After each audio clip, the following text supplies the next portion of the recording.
Hello, my dears, my darlings. How are you? See this book? It won an award, Caldecott Medal. And you know something else about this? This book was written and published before your parents and maybe even your grandparents were born. It's been around forever. And it's got some great illustrations, and it's about snow. Do you like snow? You know how snow starts. Sometimes you go out and there's just one flake, and then, there's another flake. Starts very gradually. White Snow, Bright Snow is the name of this book. And it's written by Alvin Tresselt, and it's illustrated by Roger Devoisin.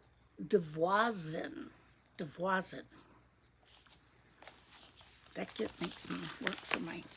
And then I'm going to pretend like they made the white inside, because it looks like what? Snow. White Snow, Bright Snow. And I like how basic they just did. Title page. Yep. Bright Snow, White Snow. Then there's a poem in here. Well, actually, there's another title page. Pretty cool. And then he puts a poem in here, but I'm not going to read it, because I think for the purposes of this reading, you're going to get the all the information, the feeling of his poem in it. And the other thing that I love is in this first page, one of the things I read about is he just one night got inspired to write this book, and it started to snow where he was, and he remembered that his mother said she could always tell in her big toe, when her big toe started feeling funny, she knew it was going to snow. So sometimes people have arthritis or something and moisture. Anyway, so he put that in the book, which I think is adorable. So here they are, just a couple of flakes. And there's his mom's toe hurting. Everybody's like looking up. Is it going to snow? They're wondering. And here's what the words say. The postman said it looked like snow. The farmer said, it smells like snow. The policeman said, feels like snow. And his wife said her big toe hurt, and that always meant snow. So one of them sees it, one of them smells it, one of them, what that guy do? Felt it, and one of them felt it in her toe. Even the rabbits knew it and scurried around. Let's make our hens be the rabbits, scurrying around in the dead leaves while the children watched the low gray sky. You know how the sky gets so low and gray, waiting for the first snowflake to fall. Then, just when no one was looking, it came. One flake. 2 flakes, 5, 8, 10, and suddenly the air was filled with soft, powdery snowflakes whispering quietly as they sifted down. Let's have our fingers be snowflakes on the tips of our fingers. The air was filled with whispering quietly as they sifted down. There's the picture for that. From that gray sky comes some bright snowflakes.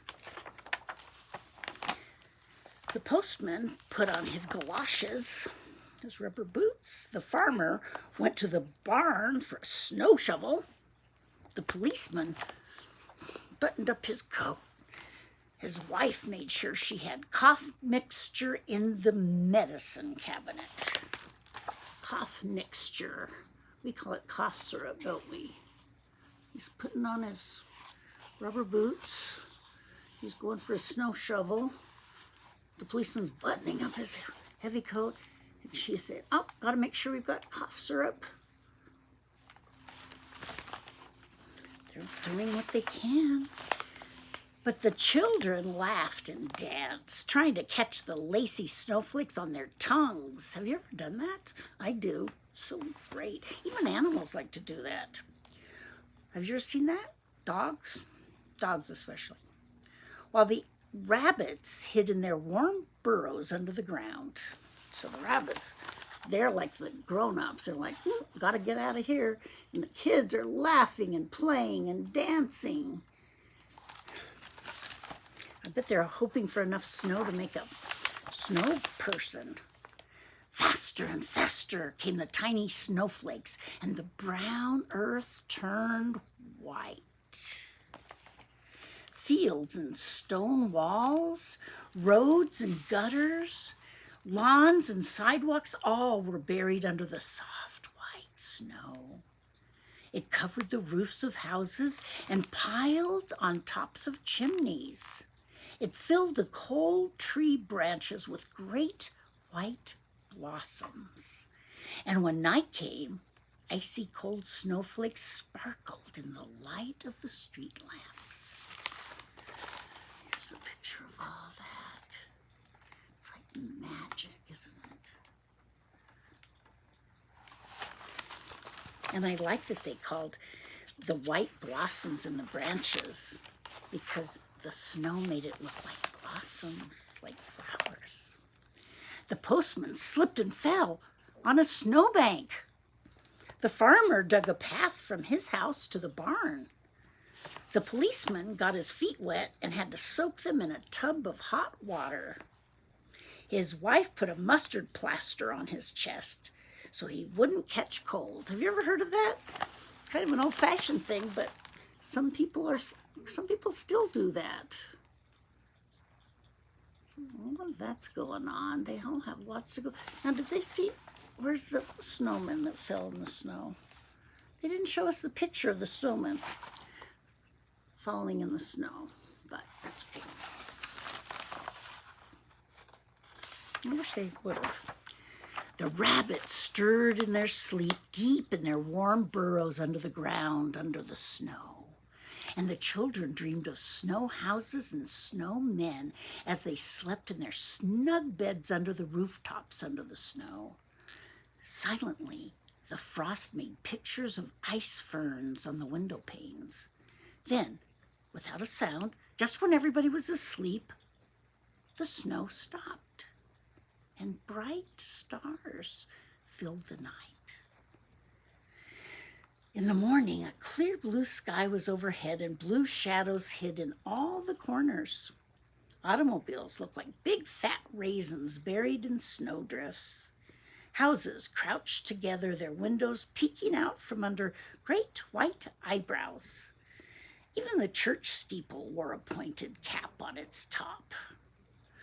They don't have pictures of all that, but they have a picture of what the house looked like. Cozy. Wonder if they'll show us a picture of how. No, they didn't show us the blue sky. But here they are digging out from it. There's no words on this page. You can just see them digging their cars out. Look at the old-fashioned cars, because that's what cars looked like when this book was published. It's like looking back in history. The postman put away his galoshes, his snow boots, and took out his high boots. The farmer milked his cows in a barn filled with bright snowlight. The policeman had a chill and stayed in bed. His wife sat in a rocker and knitted a long woolen scarf for him. Wow, what a nice wife. She's right by his bed knitting. I'm going to knit you a nice warm scarf. He'd probably do the same for her if she was sick. And that bright snow light, he could milk the cow just because the snow was so bright. It made it light. The rabbits hopped around as best they could, making long, funny rabbit tracks in the soft snow.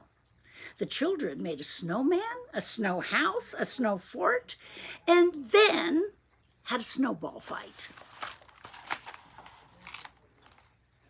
They made the most of the snow. Look at that snow fort. Never seen anything like it. I wish I knew how to do that. Or if we had enough snow to do that with. Kids make the most of it. The wind pushed light puffs of white from the branches, while the melting snow on rooftops dripped, dripped, dripped into long, shiny icicles.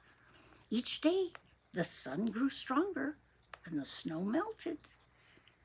Big patches of soft, muddy ground showed through the snow in the fields. The sound of dripping, running water and the smell of wet brown earth filled the warm air. Now the branches were bare again, and gray pussy willows pushed out of their brown shells. Fence posts lost their dunce caps, the snowmen's arms dropped off, and running water gurgled in gutters and rain pipes. Everything's melting. Some things are starting to grow too. Must be the end of winter. The postman slowly delivered his mail so he could enjoy the bright sunshine. The farmer let his cows out in the barnyard for the first time since winter had begun. The policeman's cold was better, and he swung his club in the air as he walked in the park. His wife dug around under the lilac bush looking for the snowdrops and crocuses that grew there. Snowdrops are flowers. While the rabbits spent all their time hopping about in the warm world above the ground. So everything's warming up. Swinging his club. Everybody's, those cows are so glad to be out after being inside. And the children watched for the first robin to tell them that spring had really come. They found a robin. And when you see a new robin, you know that spring has come.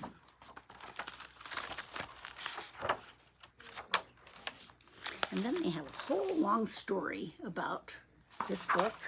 And don't forget that there's this beautiful poem in the beginning too. So, so you might want to get this book. And it's a winner too. And you're a winner too. You know why you're a winner?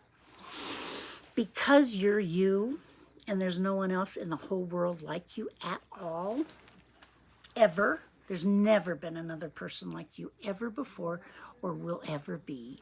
So you are so special. I'm so glad I know you, and I'm so glad we spend this time together. Thanks for being here. I'll see you next time. I love being with you.